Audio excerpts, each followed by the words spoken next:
안녕하세요. 빨간약 남자입니다. 오늘은 롤루 타마시 블로그는 지금 차근차근 하고 있고요. 요새 현생이 좀 매우 바쁨으로 지금 영상을 못 찍고 있는데 이 내용은 제가 빨리 좀 찍을 것 같아서 올리게 되었어요. 그래서 오늘 그 제목에 있다시피 게임에 사로잡힌 아들. 저는 게임 중독이란 표현은 사실 잘 안 씁니다. 게임에 뭔가 그런 세뇌가 돼서 거기에 사로잡힌 거라고 저는 생각이 되거든요. 중독이랑 좀 다른 개념입니다. 어쨌든 제가 그 수업을 합니다. 강사를 일을 하고요. 그거는 부업이에요. 부업이고 제 본업은 영상 일을 제작을 합니다. 영상을 제작해서 납품하는 일을 하고 있고요. 근데 어쨌든 그 제가 수업 끝나고 한 어머님께서 찾아왔습니다. 그래서 강사가 뭔 상담사를 하냐 이렇게 생각할 수 있지만 제가 하는 수업은 영상 일을 가르치고 있는데 자기계발 얘기를 많이 합니다. 그런 가르치면서 저한테 한 어머님이 찾아오셨어요. 수업 끝나고 오시더니 자기 아들이 있는데 고3 아들이 하나 있는데 게임에 너무 빠져 산다 얘기를 하시더라고요. 그래서 혹시 뭐 프로게이머 할 생각 있냐? 왜냐면 저는 좀 긍정적으로 좀 바라보거든요. 게임에 프로게이머 하는 거에 대해서 별로 이렇게 부정적인 생각은 없는데 뭐 프로게이머 할 생각이 있었냐? 그래서 뭐 있었다. 그래서 뭐 하냐? 게이머. 그래서 롤을 한다. 롤 티어는 어디냐? 그래서 뭐 그랜드마스터 밑에라고 하더라고요. 저도 롤을 지금 안 하고 있지만 그래도 열심히 LCK를 보고 있기 때문에 상황들은 잘 알고 있습니다. 그래서 잘하네요. 그래서 뭐 프로게이머 뭐 그런 테스트 해봤냐 해서 뭐 학원도 다녀보고 열심히 해봤대요. 근데 지금 문제가 지금 그게 아니더라고요. 문제가 이제 게임에 너무 사로잡혀서 거기 헤어나오지 못하는 상황입니다. 그래서 맨날 가족들, 그러니까 부모님이랑 맨날 게임 때문에 싸웁니다. 아마 그런 가족들이 많을 거예요. 그리고 문제가 또 제가 볼 때는 게임을 그렇게 많이 하는 것도 사실 문제긴 하지만 거기서 싸우는 것도 문제지만 저는 거기 어머님의 태도가 사실 좀 문제가 있다고 생각합니다. 그게 뭐냐면 그 아들이 돈을 달라고 합니다. 여러분들 롤을 해보면 알겠지만 사실 돈이 들어가는 게임은 아니에요. 내가 뭐 그냥 스킨을 잠깐 사거나 아니 뭐 여러 가지 있겠죠. 돈 쓰는 일이 롤에. 근데 게임 자체에서는 돈을 쓸 일이 사실 하나도 없죠. 롤 자체가. 근데 그 아들이 돈을 계속 달라고 합니다. 어머님한테. 그래서 돈을 왜 주냐? 그 롤이라는 게임은 돈을 쓸 일이 없다 얘기했는데 무슨 아이디를 바꾼대요. 그래서 아이디 바꾸는데 뭐 얼마더라? 한 2만 원 정도면 되는 걸로 알고 있거든요. 근데 좀 많이 달라고 하는 거예요. 그래서 뭐지 하고 이제 또 여쭤보니 무슨 희귀한 닉네임을 사야 된다면서 뭐 몇십만 원씩 갖고 간다고 하더라고요. 아유 왜 그럴까 이해가 안 됐고요. 근데 대강 들어보니 좀 과시욕이 좀 있고요. 그런 승부욕 같은 게 굉장히 좀 강한 것 같아요. 그리고 이제 다른 얘기 하시는 게 그런 롤 커뮤니티에서 열심히 활동을 한다고 하더라고요. 그래서 뭐 거기 있는 형들이랑 뭐 오프라인에서도 만나고 굉장히 안 좋은 영향력을 좀 받는 것 같다라고 얘기하시더라고요. 그래서 이걸 어떻게 해결을 해야 되냐 이게 상담의 내용인데 그래서 제가 제 얘기를 했어요. 저도 나름 게임 페인 생활을 오래 했었고요. 어느 정도까지였냐면 제가 재수를 했었어요. 그러니까 나름 공부를 했었습니다. 나름 재수할 때도 최상위권 대학 수준까지 점수 올리다가 수능을 조져가지고 그런 상황이었고 아마 그 좌절감 때문에 제가 게임에 많이 빠졌던 것 같아요. 어느 정도였냐면 제가 연세대 그 논문인가요? 논문이 아니라 그 뭐라 그래? 뭐 그 시험 보는 거 있죠? 학교 가서. 기억이 안 납니다. 하도 오래돼가지고. 그거 시험 보는 날에 저는 와우를 했었어요. 저 월드 오브 워크래프트라는 게임을 했었거든요. 거기 안 갈 정도로 게임에 완전 사로잡혔어요. 그리고 제가 대학교 1학년 때는 원하지 않는 대학에 원하지 않는 과를 가고 그리고 연애도 제가 처참하게 무너져가지고 나중에 얘기하도록 하겠습니다. 그거는 그래서 더 좌절감이 오는 바람에 게임에 완전 미쳐 살았습니다. 저는 거의 자는 시간 빼고 밥도 잘 안 먹었어요. 다 게임을 한 상태였고, 그래서 제가 아마 대학교 1학년 후반쯤에 그래서 우울증이 아주 심하게 걸렸어요. 그래서 항상 게임을 하면서도 제 창문을 보면 뛰어내리고 싶다는 생각을 했었는데, 근데 뭔가 그 생존 본능이 참 대단한 것 같더라고요. 역시 사람은 바닥을 한번 치면 생존 본능이 얼마나 무서운지를 알게 되는데, 그래서 부모님한테 얘기했어요. 이제 심각하다 지금. 내 상황이 지금 나도 어떻게 할 줄 모르고 지금 도저히 나 혼자 해결할 수가 없다. 그래서 말씀드리고 그때부터 또 잠깐 정신과 가서 상담 받았는데, 저는 그 약 먹는 게 너무 싫어가지고 다시는 안 갔어요. 그리고 저는 정신과에 대해서는 별로 좋은 생각은 없습니다. 그냥 돈만 버린다고 생각을 합니다. 그거는 어쨌든 그래서 하고, 근데 저희 아버지가 나름 해결책 해놓은 게 한번 어학연수 갔다 와라 얘기를 하셔가지고, 그래도 저는 그러니까 그걸 어떻게든 이겨냈죠. 게임을 해야 되겠다는 생각도 당연히 있었지만 내가 살아야겠다는 생각이 우선이 됐던 것 같아요. 그래서 한 3개월간 어학연수를 갔다 왔어요. 그러더니 많이 좋아졌어요. 거의 극복할 수준까지는 왔었는데, 제가 이 말을 하는 게 지금 이 얘기가 그 레드필 코리아님의 그 게임 중독에 대한 얘기한 영상이 있거든요. 거기서 이제 저는 그 말이 제일 핵심인 것 같아요. 의지보다 환경이 더 강하다는 얘기를 하시거든요. 저는 여기서 바로 느꼈습니다. 그러니까 제가 게임하고 싶은 의지는 있지만 내가 이제 어학연수 가서 거의 한국인도 거의 없었습니다. 가서 거기 컴퓨터도 없고 정말 밖에 정말 돌아다니는 그런 환경에 놓여 있으니까 자연스럽게 사람 대인관계도 좀 좋아지고 게임을 조금 멀리하게 되는 그런 상황이 됐었어요. 그래서 어느 정도 극복을 했는데, 또 막상 한국에 오니까 또 이 현실이 아주 족같은 거야. 나는 원하지 않는 대학에 내가 하고 싶지 않은 공부를 하고 있는 거야. 그래서 또 굉장한 게임 중독에 빠졌었어요. 그때 막 디아 3 나올 때고, 물론 와우도 같이 했었습니다.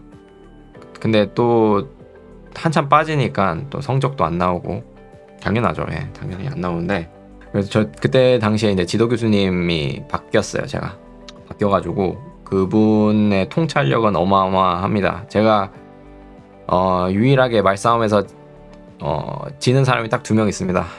제 지도 교수님하고 제 아버지인데, 제 아버지 얘기는 나중에 하도록 할게요. 아마 궁금해 하실 것 같아요. 저희 아버지는 이 대한민국에서 보기 드문 초알파입니다. 대단하십니다. 그 마인드 자체가, 지금 제가 레드필을 인식하고 나서는 아버지를 분석하면요 정말 대단하신 분입니다. 나중에 제가 영상을 찍도록 할게요. 그는 어쨌든 제 이야기에 넘어가서, 제 지도 교수님이 굉장한 통찰력이 있으셨는데 저한테는 너무 좀 곧게 가려고 하는 얘기를 하시더라고요. 너는 좀 커브 좀 돌아야 된다 얘기를 하시는데, 그래서 그 말이 참 와닿았어요. 그 이후로부터 굉장히 유연해졌습니다. 그리고 뭔가 마인드 자체도 그때는 그냥 생각만 많이 했어요. 생각. 내가 어떤 결정하는 데 있어서 이런 생각으로 하면 되지 않을까 했는데 또 안 될 것 같은데, 이 생각으로 고민만 하는 사람이었거든요. 근데 지도 교수님 만난 이후로는 그래도 시도는 해보자, 안 되면 말고, 그런 마인드를 가지게 됐어요. 지금도 그 마인드로 저한테 삶에 도움이 많이 되고 있어요. 어쨌든 그렇게 해서 극복하고, 또 대학은 그래도 다행히 졸업을 했어요. 이건 지도 교수님 덕분에 졸업을 하게 됐습니다. 그리고 이제 저는 이제 또 원래 공부할 생각이 있었으니까 제가 하고 싶었던 공부가 있었어요. 그래서 제가 대학원을 갔었는데, 대학원에서도 공부가 근데 생각보다 안 된 것 같아요. 제가 볼 때는 대학 때 너무 안 해가지고 그런 것 같아요. 대학 때 공부를 너무 안 하다 보니까 그 감각을 다 잃어버려가지고 대학원 생활이 굉장히 힘들었고, 근데 제일 문제가 컸던 게 사회성이었습니다. 사회성. 제가 대학교 때도 나름 그래도 몇몇의 동생들하고 잘 지냈는데, 그 풀어가는 과정을 잘 못했었어요. 대학원 때는. 거기서 굉장한 좌절감을 느끼게 되었거든요. 그때 또 우울증에 빠지는 바람에 또 게임에 미친 듯이 살았습니다. 근데 또 게임 또 빠지니까 그때부터 제가 담배를 폈거든요. 담배를 폈는데 제가 하루에 한 갑 좀 넘게 폈나? 죽는 줄 알았습니다. 그러면서도 계속 펴요. 근데 이제 또 그거였어요. 이제 또 완전 밑바닥 가보니까 생존 본능이 또 발휘하더라고요. 그래서 나는 이제 공부하는 게 다 무너졌는데 지금 뭐하냐, 이렇게 질문을 계속 던졌어요.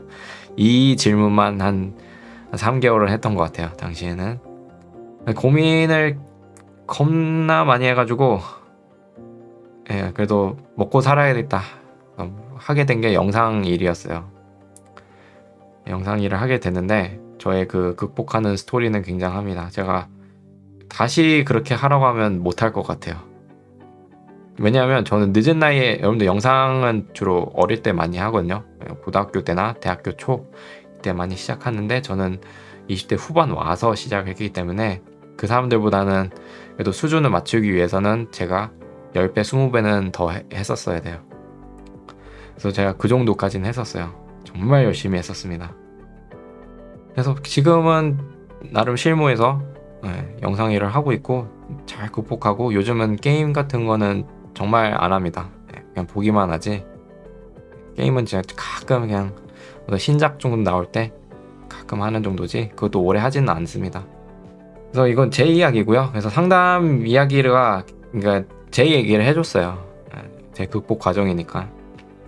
그래서 어떻게 해야 되냐, 상담은 어떤 해결책을 줘야 되냐. 제가 말씀드린 거는 그 답이 없다 얘기였어요. 노답. 정신과는 돈 낭비고, 물론 사람마다 차이가 있겠지만 아드님이 극복하는 수밖에 없다. 아드님이 저 인생의 밑바닥 한번 더 찍어보고 스스로 깨달을 때까지는 답이 없고, 그나마 제가 해드릴 수 있는 조언은 군대 가는 거다. 아까 얘기한 환경이 바뀌는 거죠. 근데 요즘 군대는 또 스마트폰을 쓰잖아요. 그래서 스마트폰을 쓴다는 거는 아드님이 커뮤니티의 문제가 또 있다 보니 제가 볼 땐 그게 해결되지 않을 것 같다는 생각을 합니다. 아드님이 어떻게 깨닫느냐에 따라 다르고, 그리고 제가 두 번째 제시한 방법은 아드님한테 그 용돈 주는 거를 주지 말라고 했었어요. 강하게 나가시라고. 그래서 제가 얘기한 게 이제 어머님한테 레드필을 추천을 해줬어요. 그 레드필은요, 뭐 여성한테 얘기하지 말라고 하지만 그 레드필 찾아보시는 분 중에 아들을 가진 어머님들이 꽤 있으세요. 왜냐면 아들이 너무 약하니까. 그래서 찾으시는 분들이 있어가지고 제가 추천을 해드렸고요. 그래서 아드님이 굉장히 그 감정주의에, 그러니까 감성주의에 빠져 있는 것 같다. 이게 남성이 가져야 되는 마인드가 아니다. 그걸 좀 극복해야 된다. 그래서 이거는 부모의 교육이 되게 중요하다. 부모가 강해야지 어느 정도 잡는다. 남성들은 위계 질서가 있어야지 안정적이게 된다. 그 얘기를 했었어요. 근데 어머님 입장에서는, 제가 어머님 입장에서 당연히 얘기를 했었습니다.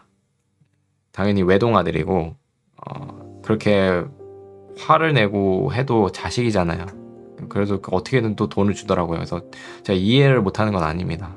부모 입장에서는 그런 거니까. 그래서 제가 볼 땐 이것도 부모가 어떻게 바뀌지 않는 한은 답이 없는 방식이고요. 세 번째 방법은 이제 그 용돈 주시는 거를 어차피 돈 낭비가 계속 될 거기 때문에 차라리 한꺼번에 어느 정도 모아서 부모님이 환경을 좀 바꿔줘라 해서 어떤 뭐 해외 여행이라든지 갔다 오게 해라, 그 얘기를 했습니다. 그래서 해외 여행 가면 특히 또 한국인이 많은 데 가면 안 됩니다. 그러니까 그 아드님이 굉장히 소프트하게 좀 잘하신 것 같은데 택시만 탈 줄 알지 버스랑 지하철은 못 탄다고 하더라고요. 웃겼기는 되게 좀 그렇게 했는데, 제가 이제 해외여행 가면 좋은 점은 어쨌든 자기가 그 나라에서 살아남으려면 자기가 정보를 찾아서 해결을 해야 되거든요. 그래야지 내가 그 나라에서 빠져나갈 수가 있으니까. 먹고 이런 문제도 그렇고.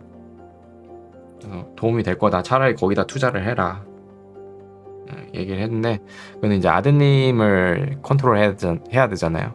그래서 제가 볼 때는 그 방법도 굉장히 어려울 거라고 생각을 합니다. 제 결론은 항상 답이 없다고요.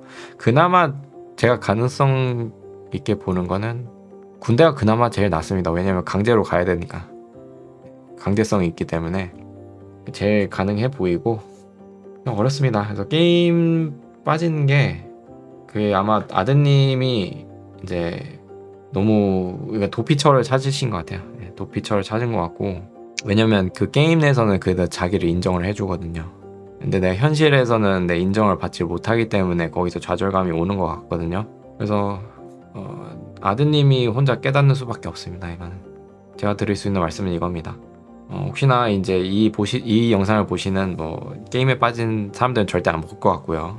혹시나 내 주위에 친구가 그런 사람이 있으면 좀 어떻게든 얘기를 해보시고요. 제가 볼 땐 구원은 하진 못할 겁니다. 그리고 혹시나 이거 보시는 어머님들 있으면 그냥 방조를 하세요. 제가 볼 때는 답이 없어요. 특히 더 화까지 내는, 가족들이랑 싸움이 일어나는까지 그런 상황이라면요, 더욱더 답이 없고요. 그 아드님이 스스로 깨달아야 됩니다. 제가 볼 때는 웬만하면 20대 후반까지는 그렇게 살다가 깨닫게 될 겁니다. 왜냐면 제 주위의 대부분이 그걸 깨닫게 되었거든요. 물론 안 그런 친구도 몇몇 있는데 대부분이 다 현생에서 지금 잘 살고 있습니다. 그러니까 이걸 너무 당장 해결하려고 하는 부모의 마음은 너무나 잘 이해하지만 굉장히 장기적으로 보셔야 되고요. 최대한 아드님을 사로 한번 강하게 눌러봐야 됩니다. 특히 이거는 고등학생한테 제가 볼 때 잘 먹히지 않는데, 혹시나 아드님이 중학교나 초등학교 이쪽이면 부모가 충분히 잡을 수 있다고 생각합니다. 자, 그래서 오늘은 제가 여기까지고, 또 혹시나 상담 내용이 있으시면 제가 메일을 적을 테니까 거기로 보내주시면 될 것 같습니다. 자, 그래서 오늘 여기까지고요. 굉장히 진지한 내용이네. 또 잘 들어주셔서 감사합니다.